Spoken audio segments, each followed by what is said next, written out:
بسم اللہ الرحمن الرحیم۔ شرح تہذیب کا دوسرا باب ہے مقدمہ، سبق نمبر 9 میں خوش آمدید۔ آج کے اس سبق میں ہم خطا فی الفکر ہوتی کیا ہے اور اس سے کیسے بچا جائے گا، اس کے بارے میں ہم تفصیل سے پڑھیں گے۔ عبارت دیکھ لیں، ترجمہ کرتے ہیں اور آخر میں اس کی تشریح کرتے ہیں۔ وقد یقع فیہ الخطأ فاحتیج الی قانون یعصم عنہ فی الفکر وهو المنطق قولہ فیہ الخطأ بدلیل ان الفکر قد ينتهي الی نتیجۃ کحدوث العالم ثم فکر آخر الى نقیضها كقدم العالم فاحد الفکرین خطأ حینئذ لا محالۃ والا لزم اجتماع النقیضین فلا بد من قاعدۃ کلیۃ لو روعیت لم یقع الخطأ فی الفکر وهو المنطق فقد ثبت احتیاج الناس الى المنطق فی العصمۃ عن الخطأ فی الفکر بثلاث مقدمات۔ الاولى ان العلم اما تصور و تصدیق والثانیة ان كل منهما اما ان يحصل بلا نظر او يحصل بالنظر والثالثة ان النظر قد يقع فيه الخطأ فهذه المقدمات الثلاث تفید احتیاج الناس فی التحرز عن الخطأ فی الفکر الى قانون وذلك هو المنطق وعلم من هذا تعریف المنطق اذن بانه قانون یعصم مراعاته الذهن عن الخطأ فی الفکر فها هنا علم امران من الامور الثلاث التي وضعت المقدمة لبيانها بقي الكلام في الامر الثالث وهو تحقيق ان موضوع علم المنطق ماذا فاشار الیہ بقوله وموضوعه الى آخره۔ عبارت ہو چکی ہے، اب چلتے ہیں اس کے ترجمے کی طرف۔ پہلے آپ تہذیب کا ترجمہ دیکھ لیں، اور کبھی اس میں غلطی واقع ہو جاتی ہے، لہذا ضرورت پیش ہے ایک قانون کی طرف کہ بچا لے فکر میں غلطی کرنے سے، اور وہ منطق ہے۔ مصنف کا قول فیہ الخطا، دلیل یہ ہے کہ فکر کبھی وہ پہنچتی ہے ایک نتیجے تک جیسا کہ عالم کا حادث ہونا، پھر دوسری فکر اس کے الٹ نتیجے تک جیسا کہ عالم کا قدیم ہونا۔ اب ان دونوں فکروں میں سے ایک فکر غلط ہے یقینی طور پر اس وقت، وگرنہ لازم آئے گا نقیضین کا جمع ہونا، تو ضروری ہو گیا کوئی ایسا قاعدہ کلیہ یا قانون کہ اگر اس کا خیال رکھا جائے تو خطا واقع نہ ہو فکر میں، اور وہ منطق ہے۔ لہذا ثابت ہوگی لوگوں کی ضرورت منطق کی طرف محفوظ ہونے میں غلطی سے فکر میں تین مقدمات کے ساتھ۔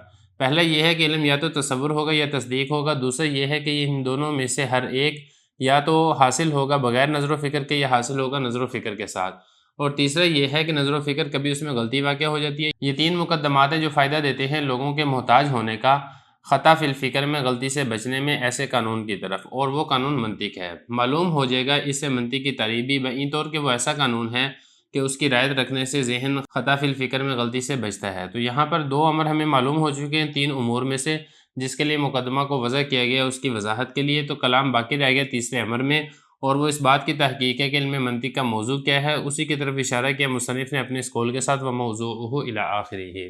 عبارت ہو چکی ہے، ترجمہ ہو چکا ہے، اب چلتے ہیں اس کی تشریح کی طرف۔ دیکھیں جو مقدمہ ہے، مقدمے میں کل تین چیزیں بیان ہونی چاہیے۔ ایک ہے منطق کی تعریف، دوسرے نمبر پر ہے موضوع، اور تیسرے نمبر پر ہے غرض کہ منطق کا علم کیوں ضروری ہے۔ تو اب یہاں پر سوال یہ پیدا ہوتا ہے کہ یہ جو تین باتیں ہیں، آیا یہ مقدمے کے اندر ذکر کی گئی ہیں یا ذکر نہیں کی گئی ہیں؟ تو تین باتیں مقدمے کے اندر بالکل ذکر کی گئی ہیں۔ وہ کیسے ذکر کی گئی ہیں وہ آج کی اسی عبارت کے اندر انشاءاللہ ہم آپ کو بتائیں گے۔ سب سے پہلے بات کر لیتے ہیں جو تہذیب کی عبارت ہے۔ دیکھیں تہذیب کی عبارت یہ ہے، وقد یقع فیہ الخطا فاحتیج الی قانون یعصم عنہ فی الفکر وهو المنطق۔ اس سے جو پہلے والا سبق گزرا ہے اس میں ہم نے جو تہذیب کی عبارت پڑھی تھی، اس میں ہم نے نظر و فکر کی تعریف پڑھی تھی کہ نظر و فکر کہتے کسے ہیں، یعنی امر معلوم کے اندر غور کر کے امر مجہول کو معلوم کرنا، اسی کو نظر و فکر کہتے ہیں۔ یہ تصور کی قسم بھی ہو سکتی ہے، تصدیقی قسم بھی ہو سکتی ہے۔ تو اب یہاں پر یہی بتا رہے ہیں کہ جب آپ نے امر معلوم میں غور کر کے امر مجہول کو معلوم کیا ہے تو کبھی اس معلوم کرنے میں غلطی بھی واقع ہو سکتی ہے۔ مطلب یہ کہ جو آپ نے غور و فکر کیا تھا، آپ صحیح نتیجے پر نہ پہنچ سکیں، آپ کسی غلط نتیجے پر پہنچ جائیں، تو اس بات کا امکان بالکل 100% موجود ہے۔ تو اس غلطی سے بچنے کے لیے کیا کرنا چاہیے؟ تو یہ بتا رہے ہیں کہ غلطی واقع ہو سکتی ہے، غلطی سے بچنے کے لیے ہمیں کہ ایسے قاعدے کلیہ اور قانون کی محتاجی اور ضرورت ہے جس سے ہم فکر میں غور و فکر کرنے کے اندر جو غلطی ہے ہم اس سے بچ سکیں، اور وہ قاعدہ کلیہ اور قانون وہ یہی علم منطق ہے۔ جب آپ علم منطق سیکھ لیں گے، پھر جب آپ امر معلوم کے اندر غور کر کے امر مجہول کو معلوم کریں گے تو اس کے اندر غلطی کرنے سے آپ بچ جائیں گے۔ یہ تو ہوگی تہذیب کی عبارت۔ اب اس کے بعد آگے چلتے ہیں شرح تہذیب کی عبارت میں۔ شرح تہذیب میں یہ جو تین چیزیں ہیں نا، انشاءاللہ ہم ایک ایک کر کے ان تینوں کے بارے میں ڈسکس کریں گے، لیکن سب سے پہلے اب یہاں پر یہ سمجھ لیں، یہ جو کہا نا حضرت نے کہ غلطی واقع ہو جاتی ہے، اب یہاں پہ سوال ہی پیدا ہوتا ہے کہ آپ نے کہا کہ نظر و فکر کے اندر غلطی واقع ہو جاتی ہے، اس بات کی کیا دلیل ہے کہ نظر و فکر میں غلطی واقع ہو جاتی ہے؟ تو یہاں سے جو شارح ہیں یہ اسی کی دلیل بتا رہے ہیں، فرما رہے ہیں کہ دلیل یہ ہے کہ غور و فکر کر کے انسان کسی نتیجے تک پہنچتا ہے، یعنی امر معلوم کے اندر آپ نے غور و فکر کیا، غور و فکر کر کے جب آپ نے امر مجہول کو معلوم کیا تو آپ کسی نہ کسی نتیجے تک پہنچتے ہیں، اور یہ نتیجہ کبھی صحیح ہو سکتا ہے اور کبھی غلط ہو سکتا ہے۔ جیسا کہ دو مثالیں دی ہیں، ایک مثال ہے عالم کے حادث ہونے کی اور دوسری مثال ہے عالم کے قدیم ہونے کی۔ اب یہ مثال کیسے، میں آپ کو یہاں پر سمجھا دیتا ہوں تاکہ بات سمجھنی آسان ہو جائے۔ دیکھیں مثال کے طور پہ دو نتیجے ہیں، ایک یہ ہے کہ العالم حادث، عالم حادث ہے، دوسرا نتیجہ یہ ہے العالم قدیم، عالم قدیم ہے۔ اب آپ نے اگر صغرا کبرا ملایا، مثال کے طور پہ آپ نے صغرا کبرا یہ ملایا، العالم متغیر، ایک صغرا آپ نے یہ ملایا، کبرا آپ نے یہ ملایا، کل متغیر حادث، ہر متغیر حادث ہوتا ہے، تو آپ نتیجے میں یہ پہنچیں گے العالم حادث۔ اور اگر بالفرض کسی نے غور و فکر کیا اور اس کے غور و فکر کرنے کے نتیجے میں اس نے صغرا یہ نکالا العالم مستغنی عن المؤثر، عالم جو ہے یہ مؤثر سے مستغنی بے پرواہ ہے، وکل مستغنی عن المؤثر فہو قدیم، کبرا یہ نکالا اس نے، تو جب یہ صغرا اور کبرا ملائیں گے تو پھر نتیجہ یہ نکلے گا العالم قدیم۔ اب اگر آپ ان دونوں میں غور کریں گے، ان دونوں نتیجوں میں، تو یہ دونوں نتیجے ایک دوسرے کی ضد ہے۔ غور و فکر عالم کے بارے میں ہی کیا جا رہا ہے، ایک نے غور و فکر کیا تو وہ اس نتیجے میں پہنچا کہ عالم حادث ہے، دوسرے نے غور و فکر کیا تو وہ اس نتیجے میں پہنچا کہ عالم قدیم ہے۔ اب یہ دونوں تو صحیح ہو نہیں سکتے کیونکہ دونوں ایک دوسرے کی نقیض اور ضد ہیں، اور نقیض جمع نہیں ہو سکتی ہے، یہ درست ہوگا یہ درست ہوگا، تو پتہ کیسے چلے گا کہ کون سا نتیجہ درست ہے کون سا نتیجہ غلط ہے؟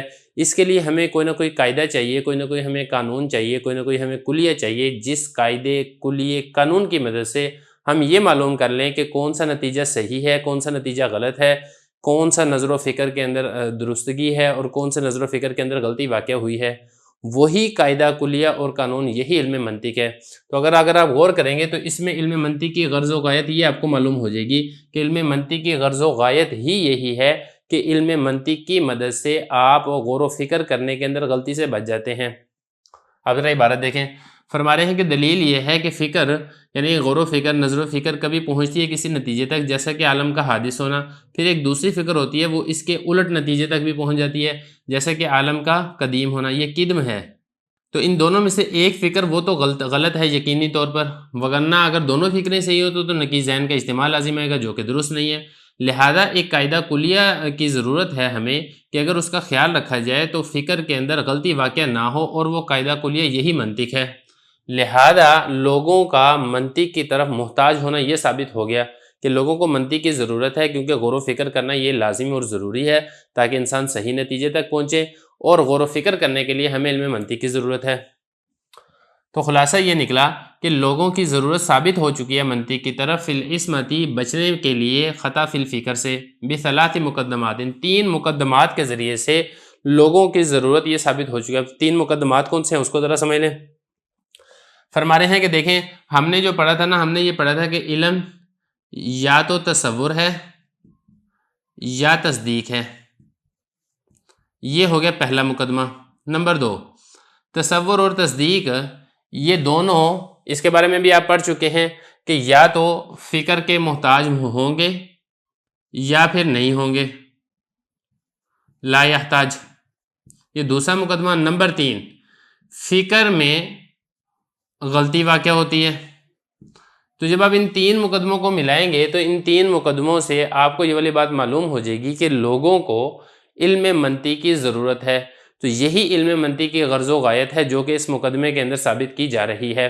دیکھیں ذرا، فرما رہے ہیں 3 مقدمات سے، 3 مقدمات کون سے؟ پہلا یہ کہ علم یا تو تصور ہوگا یا تصدیق ہوگا پہلا مقدمہ۔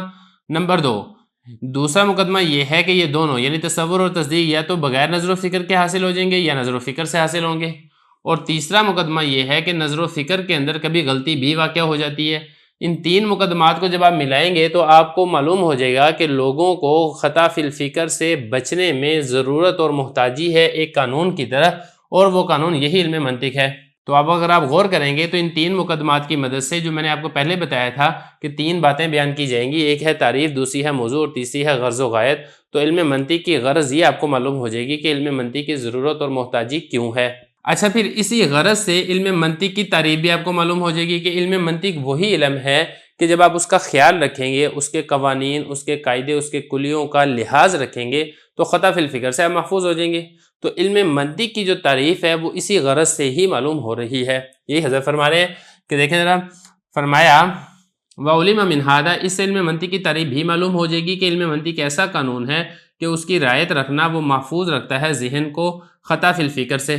تو دو کام ہمیں معلوم ہو گئے ہیں تین کاموں میں سے جس کے لیے مقدمے کو وضع کیا گیا ہے، اس کی وضاحت کے لیے۔ جیسے کہ میں نے آپ کو کہا تھا نا کہ مقدمے کو تین کاموں کے لیے وضع کیا گیا ہے، ایک تو یہ ہے کہ علم منطق کی تعریف، دوسرا علم منطق کا موضوع، اور تیسرا یہ علم منطق کی غرض۔ تو جب آپ کو غرض معلوم ہو گئی ہے، اور غرض آپ کو معلوم ہوئی ہے ان تین مقدمات سے، اور غرض کے معلوم ہونے سے آپ کو علم منطق کی تعریف بھی اسی سے ہی پتہ چل جائے گی۔ تو تین میں سے دو کام تو آپ کو پتہ چل گئے، ایک کام رہ گیا ہے، وہ ہے علم منطق کا موضوع۔ فرما رہے ہیں ہاں ہونا، یہاں پر اب ہمیں دو کام معلوم ہو چکے تین امور میں سے جس کے لیے وضع کیا گیا ہے مقدمے کو، اس کی وضاحت کے لیے۔ اب تیسرا جو کام ہے اس کے اندر کلام باقی رہ گیا، وہ یہ کہ علم منطق کا موضوع وہ کیا ہے، اس کی کیا تحقیق ہے۔ تو بتا رہے ہیں کہ علم منطق کے موضوع کی جو تحقیق ہے وہ موضوع وہ آگے چل کے انشاءاللہ آئے گی تہذیب کی عبارت، اس کے اندر پھر اس کی وضاحت بھی کی جا رہی ہے۔ وہ انشاءاللہ جب ہم علم منطق کے موضوع کی بات پہنچے گی پھر انشاءاللہ ہم وہاں پر مزید تفصیل سے پڑھ لیں گے۔